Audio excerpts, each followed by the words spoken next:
ওই তাফসীরের কিতাবের মধ্যে উল্লেখ আছে আন্না দাউদ আলাইহিস সালাম সাআলা রাব্বাহু আইয়ুরিয়াহুল মিজান। আল্লাহর সন্তুষ্টির জন্য আমল করলে আল্লাহ কিভাবে কবুল করেন শুনেন। নবী দাউদ আলাইহিস সালাম নাম শুনেছেন তো নাকি?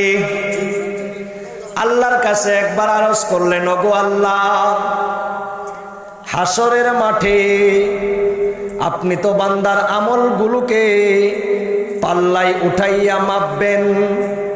নেকির পাল্লা বাড়ি হইলে জান্নাত পাবে, আর গুনার পাল্লা যদি বাড়ি হয় জাহান্নামে যাইতে হবে। আপনাদেরকে জিজ্ঞাসা করি, আল্লাহ আমাদেরকে জান্নাত জাহান্নাম দিবেন কোন দল দেখিয়া, কোন বংশ দেখিয়া, গায়ের চেহারা আকৃতির সৌন্দর্যতা দেখিয়া? কিসের ভিত্তিতে দেবেন? আমলের ভিত্তিতে। আমল যারটা ওজনী হবে তাকে আল্লাহ জান্নাত দিবেন, আমল যারটা হালকা হবে সে জাহান্নামে যাইতে হবে। এই যে ওজনী হওয়া, হালকা হওয়া, এটা আল্লাহ তাআলা আন্দাজে করবেন না, বরং মাপবেন সেই পাল্লা। কিসে মাপবেন? পাল্লা। দাউদ আলাইহিস সালাম আল্লাহর কাছে আরজ করতেছে, আল্লাহ আইয়ুরিয়াহুল মিজান, যেই পাল্লায় আপনি আমলগুলো মাপবেন পাল্লাটা একটু দেখান। ফাআরাহু কুল্লা কিফাতিম মা বাইনাল মাশরিকি ওয়াল মাগরিব। আল্লাহ তাআলা দেখাইলেন, দাউদ তুমি যেই তো দেখতে চাইতেছো দেখো। এক একটা পাল্লা দেখাইলেন, পূর্ব দিক থেকে পশ্চিম দিক যত দূরে এবং বড়, এক একটা পাল্লা দেখাইলেন তত বড়। পূর্ব দিক থেকে পশ্চিম দিক 10 হাত তো হবে নাকি? 20 হাত? আপনাদের পূর্ব দিক থেকে পশ্চিম দিক পর্যন্ত কত লম্বা কত বড় হিসাব কার কাছে আছে? পিছনের বাবার কাছে আছে। তাহলে আপনারা কইন্যা কে নাইকা যে এটা কইতেন না? আমি তো আপনাদের নেত্রকোনা জেলারই মানুষ। আল্লাহ দেখাইলেন, দাউদ দেখো, ফাআরাহু কুল্লা কিফাতিম মা বাইনাল মাশরিকি ওয়াল মাগরিব। এক একটা পাল্লা এত বড়, পূর্ব দিক থেকে পশ্চিম দিকের দূরত্ব যত বড়। ফাগাশিয়া আলাইহি, এত বড় পাল্লা দেখিয়া হযরতে দাউদ আলাইহিস সালাম বেহুশ হইয়া গেছেন। সুবহানাল্লাহ।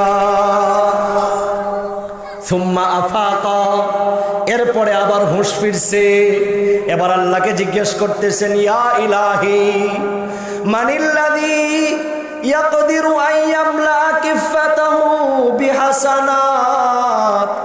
ও আল্লাহ, আমি আপনার কাছে আরজ করলাম, আপনি যেই পাল্লার মধ্যে বান্দার আমলগুলো উঠাইয়া মাপবেন, ওই পাল্লাটা একটু দেখতে চাইলাম। আপনি পাল্লা দেখাইলেন কত বড়, পূর্ব দিক থেকে পশ্চিম দিক যত বড়। মানিল্লাযী ইয়াকদির আন ইয়ামলা কিফাতাহু বিহাসানাত, এমন কে আছে এত বিশাল পাল্লাটা নেকি দিয়া ভরতে পারবে?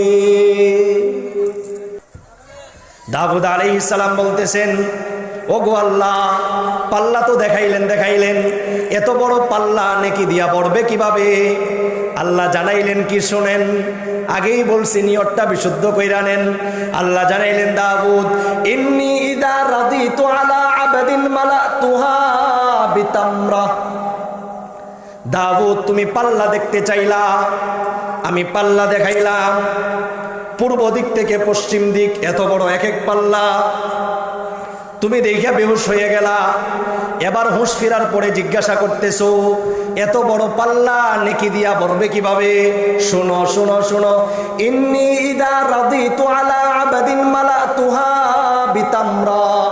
বান্দা যখন কোনো আমলকে আমি আল্লাহর সন্তুষ্টির জন্য করে, আমি আল্লাহকে রাজি খুশি করার জন্য করে, আমি আল্লাহ যেন সন্তুষ্ট হয়ে যায় এই উদ্দেশ্যে করে, আমার উদ্দেশ্যের জন্য, আমার সন্তুষ্টির উদ্দেশ্যে যদি কোনো নেক আমল করে, নিয়তটা যদি বিশুদ্ধ হয়, তাহলে আমি আল্লাহ একটা খেজুর সম পরিমাণ নেক আমল দিয়া এই বিশাল পাল্লাটা ভইরা দেই।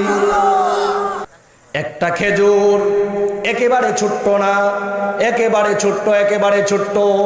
তাফসীরে বাগাবীর ওই রিওয়ায়াতে আল্লাহ জানাইছেন, দাউদ ইন্নী ইযা রাদিতু আলা আবাদিন, আমি যদি সন্তুষ্ট হয়ে যাই তাহলে আমল বিশাল লাগে না, একটা খেজুর সম পরিমাণ নেক আমল দিয়া এই পূর্ব দিগন্ত থেকে পশ্চিম দিগন্ত পর্যন্ত এত বিশাল পাল্লাটা আমি আল্লাহ বড়ে দেই। বলেন না সুবহানাল্লাহ।